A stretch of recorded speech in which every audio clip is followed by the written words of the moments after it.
Don't miss the latest support offerings for Star Wars Legion.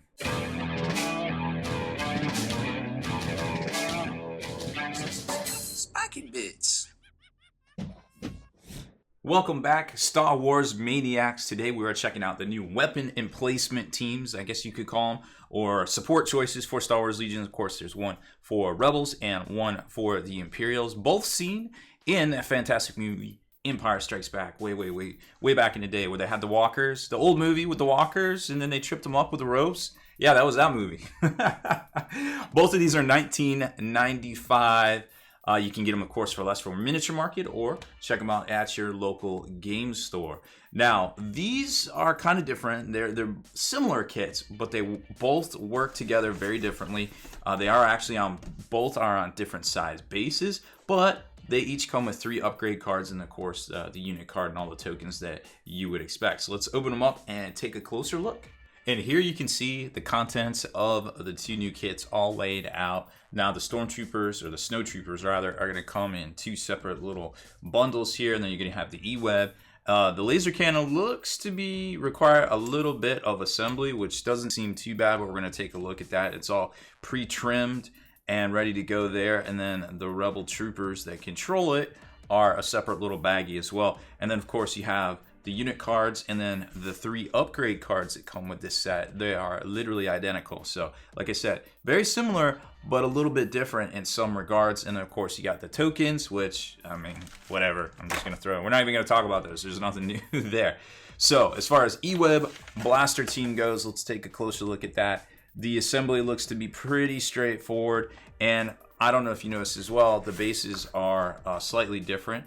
So a little bit of sizing difference on this. Remember, we're going to get to the rules here in a second, but this is a mobile. This can be repositioned. So, and it's going to be firing out of its front arc, which inherently is the same exact arc.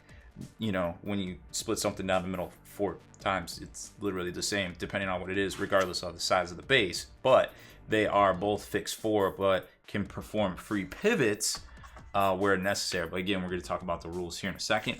And then the laser cannon team requires a little bit more assembly, but that's okay. Doesn't seem too bad there. I like the design of it so far, just kind of glancing at it. And it almost looks like it might move. Yes, it almost looks like it might move when you assemble it. It looks like it's on a slight pivot. So we'll take a look at that here in a second. We'll throw down some glue and see just, well, let's see, just how easy it is to assemble these if I had to guess. I mean, some people like to cut the ends off of them, but I feel like that assembled pretty well. So zooming in a little closer, you can see that the laser cannon definitely goes together pretty cool. We used a little blue tack to kind of tack it down to give the opportunity to actually paint the miniatures separately. Even though they're assembled, they're not actually glued down right there. And as we suspected, this actually moves too. So if you add a little bit of glue to the stem, there's a possibility that it wouldn't be as, I guess, jarring, so to speak. But you could just do the pew, pew, pew effect when you fire it. Because who doesn't like a little pew, pew with their toy soldiers, right? So, I mean, styling-wise, I think it's done pretty well. This is high-quality, multi-part plastic, whereas this is a little bit, that softer plastic that we've seen with the models. But they seem, for the most part, to be pretty well detailed, a lot more detailed than the first round of troopers. I feel like here's here's one of the ones we painted the first go around. So these guys seem to be a little bit better detailed. Now personally, I'm not sure how I'm going to paint this. I feel like I'm still going to do it in a desert scheme, and these guys are just, I don't know, they're gonna they might look a lot out of place not being that Rebel Trooper style, but I feel like once we throw that paint scheme on them, they should be okay. And as far as another tabletop miniatures game that you may be wondering what the size is like, well, there it is right there. There's how they compare up to an Imperial, or not Imperial, a Space Marine.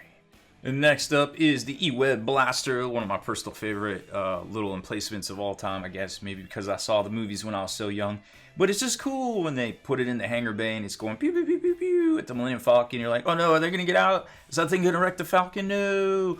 But anyways, we all know how that went, right? This miniature is pretty cool. Got it blue tacked down in a spot that made sense just to show y'all It goes together very well. Got the nice little targeter up there, and then the power supply over here to the generator, and you got Mixmaster Snow Trooper spinning the 1s and 2s, kicking it old school right there, laying down that fat beat against the Imperials. But a very cool miniature. Like I said, it's on a smaller base than the larger defensive cannon, but it doesn't really mess with the arcs. And then as far as size goes, in case you're wondering, well, there's Mr. Space Marines, and he's almost as tall as the Primaris is almost as tall as a Snow Trooper. I suppose if he was standing up, he would be the same height. Now, rules-wise, well, this is a really interesting thing. Like I said, the E-Webs can reposition. The Defense Laser Cannon team is intractable. It can't move. So it's kind of interesting. Points cost between... Actually, I guess we should put them right here so we can kind of compare and contrast. So points cost are different, 70 to 55. They both have the same upgrade slots. Of course, the 3 upgrade cards that you see right below them.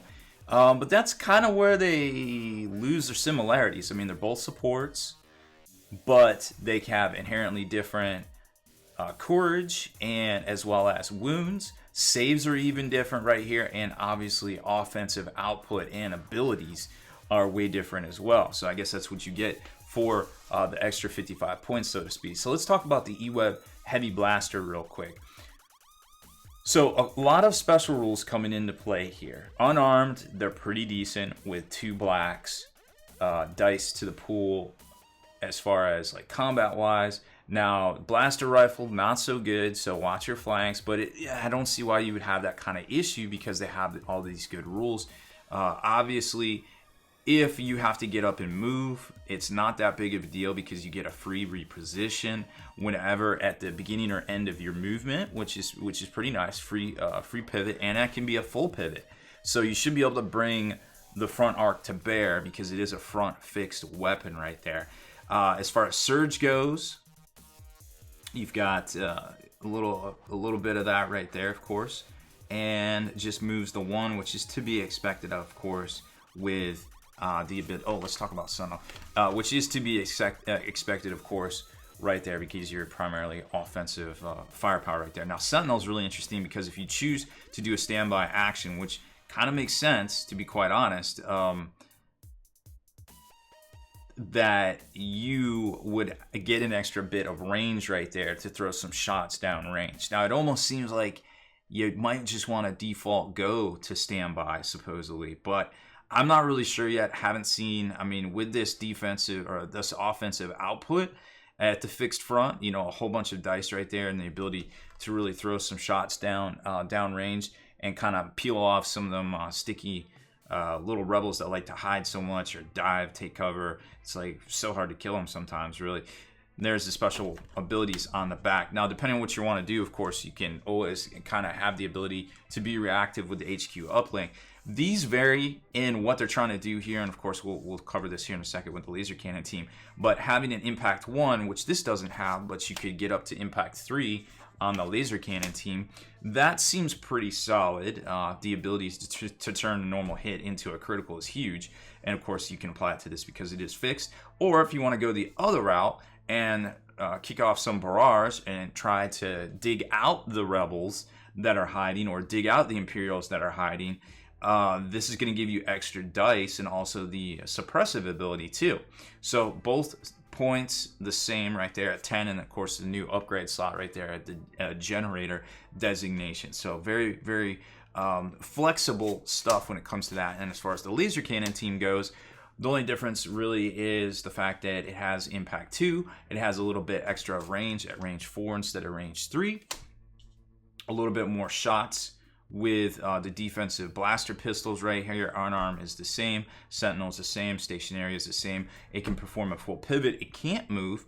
It has extra wounds, but it has a white defensive die as opposed to the red defensive die right there. So kind of interesting. Not sure, maybe because it has more wounds. Not exactly sure. And there's impact, of course. You can get it up to an impact 3 and be switching over some of those hits to crits and really, really doing the Lord's work to some of those vehicles out there. Of course, the ATST definitely comes to mind right off the bat. So there's a quick little breakdown.